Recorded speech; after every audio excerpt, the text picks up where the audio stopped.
اعوذ باللہ من الشیطان الرجیم بسم اللہ الرحمن الرحیم۔ پارہ نمبر 15 کا خلاصہ۔ پارہ نمبر 15 کی ابتدا ہوتی ہے سورۃ الاسراء سے۔ سورۃ الاسراء یہ قرآن کریم کی 15ویں پارے کی پہلی سورت ہے۔ اسراء کا مطلب ہوتا ہے رات کو ٹریولنگ کرنا، رات کو سفر کرانا۔ تو نبی پاک صلی اللہ علیہ وسلم کا جو معراج اور اسراء کا سفر ہے، یہ سفر رات کو ہوا ہے۔ اسی وجہ سے حضور اقدس صلی اللہ علیہ وسلم کے اس مبارک سفر کی نسبت دیتے ہوئے اس سورت کا نام سورۃ الاسراء رکھا گیا ہے۔ اس میں سبحان الذی اسریٰ بعبدہ لیلا من المسجد الحرام الی المسجد الاقصی الذی بارکنا حولہ لنریہ من آیاتنا، ان آیات میں اللہ تعالیٰ نے حضور پاک صلی اللہ علیہ وسلم کے نبوت کے 11ویں سال جو معراج کا سفر ہوا، اسراء کا سفر ہوا، اس بارے میں تھوڑی تفصیل ذکر فرمائی ہے۔ میں تھوڑی سی اس کے حوالے سے آپ کی خدمت میں بات عرض کر دوں۔ نبی پاک صلی اللہ علیہ وسلم کے معراج کی رات کا سفر 2 سفروں پہ مشتمل ہے۔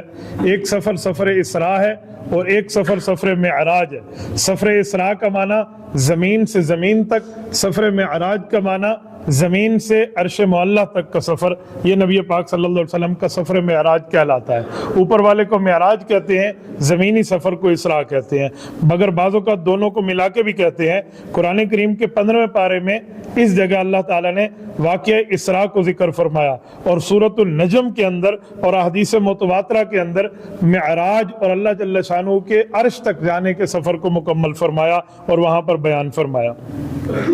یہ جو امتیازی معجزہ ہے، یہ نبی پاک صلی اللہ علیہ وسلم کا صرف روحانی نہیں ہے بلکہ جسمانی بھی ہے۔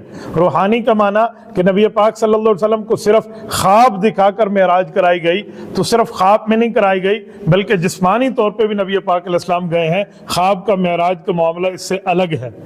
نبی پاک علیہ السلام نے رب کریم سے ہم کلامی بھی کی ہے، امت پر 5 نمازیں بھی فرض ہوئی ہیں، اور واپسی پر حضور پاک صلی اللہ علیہ وسلم کو 3 چیزوں کے تحفے ملے ہیں۔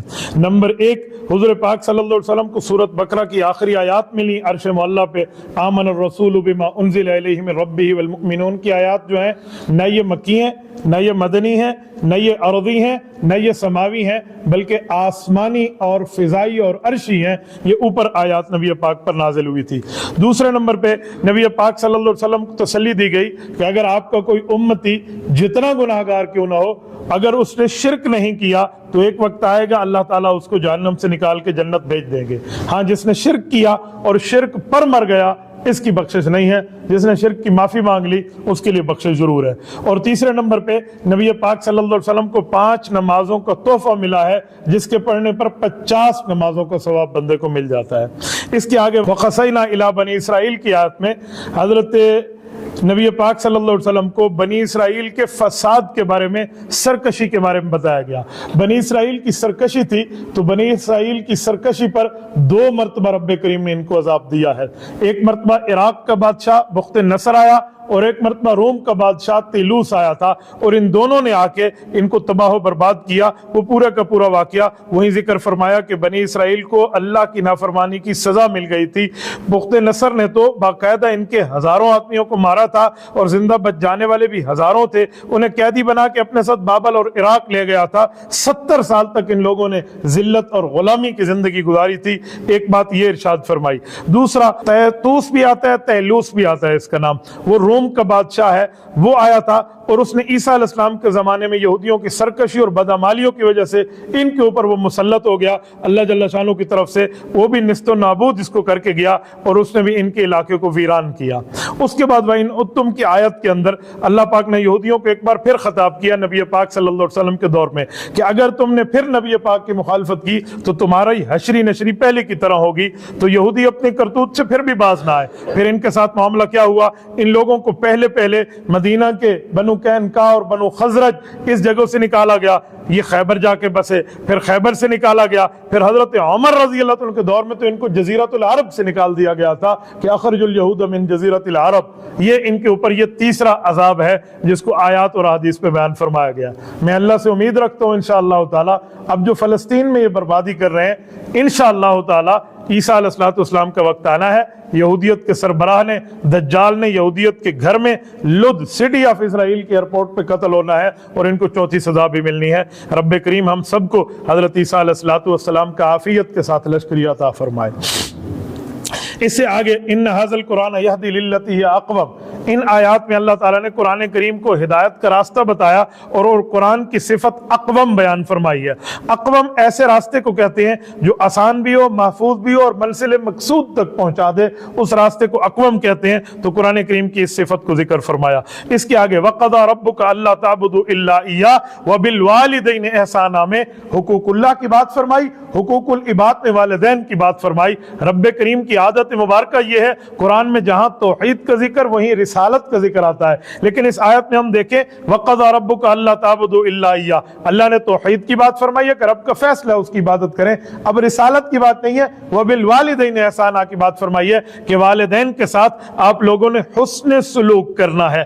احسانہ صرف حقوق ادا نہیں کرنے، ان کے ساتھ احسان کا، اچھائی کا، پیار کا، عزت کا، عقیدت کا، محبت کا، یگانگت کا معاملہ آپ نے رکھنا ہے جو اعلیٰ سے اعلیٰ طریقے پر ہو۔ اور یہ والدین کے حقوق ہیں، ان کے سامنے اف تک نہیں کہنا۔ اب اف کے دو مطلب ہیں۔ اف کا ایک مطلب ہے جس کو عربی میں کہا جاتا ہے اف لکم ولما تعبدون من دون اللہ، اس کا معنی ہے میں تم سے بری ہوں۔ ماں باپ سے بری نہیں ہونا، ان کی ذمہ داری اپنے سر سے ہٹانا نہیں ہے۔ اور اف کا ایک مطلب ہماری زبان میں چلتا ہے کہ ماں باپ نے اگر کوئی غلطی کر دی، کوئی آپ کے مال کا نقصان بھی کر دیا، تو انہیں یہ نہیں کہنا کہ ابا آپ نے اتنا بڑا نقصان کر دیا، امی آپ نے اتنی بڑی معاملہ کر دیا، یہ جملہ بھی نہیں کہنا۔ یہ بھی ماں باپ کو کہنے میں اللہ جل شانہ نے منع تک فرما دیا ہے، لہٰذا ایسا کام آپ نے نہیں کرنا۔ اور پھر اس کے بعد فرمایا کہ اگر ماں باپ تمہیں ڈانٹے تو جواب میں ڈانٹنا بھی نہیں ہے، بلکہ ان کے ساتھ نرمی، بھلے، پیار اور اچھے طریقے سے بات کرنا ہے۔ ماں باپ کے معاملات میں نرمی اور شفقت کے معاملے کو سامنے رکھنا ہے۔ اور پھر اس کے بعد فرمایا والدین کے لیے اپنے بازوؤں کو بچھا کے رکھنا ہے۔ بازوؤں کو بچھا کے کیا مطلب؟ پروں کو بچھانے کا مطلب یہ ہے وَاخْفِضْ لَهُمَا جَنَاحَ الذُّلِّ مِنَ الرَّحْمَةِ، پرندہ اڑتا ہے تو اپنے پروں کے سہارے اڑتا ہے نا، تو فرمایا اپنی طاقت اپنے ماں باپ کو نہ دکھانا، اپنی طاقت کی بلبوتے پہ ماں باپ کے سامنے یہ نہ کرنا میں نے یوں کر دینا ہے، یوں کر دینا ہے۔ یہ 30 31 32 مارخان ماں باپ کے سامنے بننا نہیں چاہیے۔ اس کے ساتھ پھر اللہ نے فرمایا صرف یہیں پہ کمی نہیں ہے، ان کو جی جی کرتے رہنا ہے اور ان کے لیے مجھ سے دعا کرنی ہے، اللہ میرے ابا اور میری اماں پر رحمت فرما، یہ بچپن میں مجھے بڑے پیار سے پالا کرتے تھے، کما ربیانی صغیرہ۔ یہاں میں ایک جملہ کہتا ہوں، ہمارے اکابر کہتے ہیں کہ بڑھاپے میں ماں باپ کو بادشاہ بنا کے رکھو، کیونکہ تمہارے بچپنے میں ان لوگوں نے تمہیں شہزادوں کی طرح پالا ہے۔ اس کے آگے وَلَا تَقْتُلُوا أَوْلَادَكُمْ خَشْيَةَ إِمْلَاقٍ، یہاں اللہ تعالیٰ نے اوامر اور نواہی کو بیان فرمایا۔ اوامر کہتے ہیں اللہ کے آرڈر کو، اور نواہی کہتے ہیں اللہ کی طرف سے پابندی اور بین شدہ چیزوں کو۔ جو اللہ حکم فرما دے وہ امر ہے، جو منع فرما دے وہ نہیں ہے۔ ان آیات میں اللہ تعالیٰ نے ان چیزوں کا ذکر فرمایا ہے۔ اگر میں یہاں پر آپ کے سامنے گن کے رکھوں تو 8 قسم کے نواہی ہیں، 3 قسم کے اوامر ہیں۔ 8 چیزوں سے منع کیا گیا ہے اور 3 چیزوں کو حکم دیا گیا ہے۔ وَلَا تَقْتُلُوا أَوْلَادَكُمْ کی پوری آیت کے اندر میں سارے گن کے آپ کے سامنے رکھ دیتا ہوں۔ سب سے پہلے طور پہ جو اللہ تعالیٰ نے منع فرمایا، فرمایا اپنی اولاد کو بھوک کے خوف سے قتل نہ کرو۔ نمبر 2 زنا کے قریب نہ جاؤ۔ نمبر 3 کسی جان کو قتل نہ کرو جس کو اللہ نے حرام قرار دیا ہے۔ ہاں یہ ہے کہ اس کے اوپر حق موجود ہو تو حکومت وقت کی ساس میں اس کو قتل کر سکتی ہے۔ اور نمبر 4 آپ لوگ کسی سے قصاص لیں، بدلہ لیں تو اس بدلے میں اپنے حد سے تجاوز نہیں کرو۔ نمبر 5 یتیم کے مال کے بالکل آپ لوگوں نے قریب نہیں جانا۔ اور پھر نمبر 6 جس چیز کا آپ کو یقین نہ ہو اس کے پیچھے نہ پڑو، یعنی اسے سچ سمجھ کے اس کے پیچھے پڑ جاؤ، ایسا نہ کرو۔ اور اس کے آگے زمین پر اکڑا کے چلنا اللہ تعالیٰ نے منع فرما دیا کہ یوں نہ چلو۔ اور 8ویں نمبر پہ فرمایا اللہ کے ساتھ کسی اور کو شریک نہ کرو، اللہ کے ساتھ کسی اور کو معبود نہ بناؤ۔ اور جو 3 قسم کے اوامر ہیں، پہلا حکم فرمایا کہ وعدہ کرو تو پورا کرو، دوسرا حکم فرمایا کہ جب کسی چیز کو پیمانے سے ناپ تول کے معاملات کرو تو بالکل پورا کرو، اس کو ادھورے معاملے میں نہ رکھو۔ اور تیسرا فرمایا تولنے کے لیے درست ترازو استعمال کرو، 2 نمبری کے ترازو استعمال نہ کرو۔ اس کے آگے جائیں تو رب کریم نے بعث بعد الموت، موت کے بعد کی زندگی کو بیان فرمایا ہے۔ یہ وقالوا اذا كنا عظاما نخرا کی آیت کو جیسے آخری پارے میں آتے تو یہاں بھی یہی کہتے تھے، یہ کہتے تھے وقالوا اذا كنا عظاما، جب ہم ہڈیاں ہو جائیں گی پھر ہم زندہ ہوں گے۔ تو کافروں کے لیے ایک عجیب بات تھی، مکہ کے لوگوں کے لیے، کہ ہڈی ہڈی ہو جانا ہے، مر جانا ہے، کھپ جانا ہے، اس کے بعد جا کر ہم دوبارہ زندہ ہوں گے۔ تو وہ یہ اعتراض کرتے تھے۔ تو نبی پاک صلی اللہ علیہ وسلم کو رب کریم نے جواب دیا کہ آپ انہیں فرمائیے تم لوہا بن جاؤ،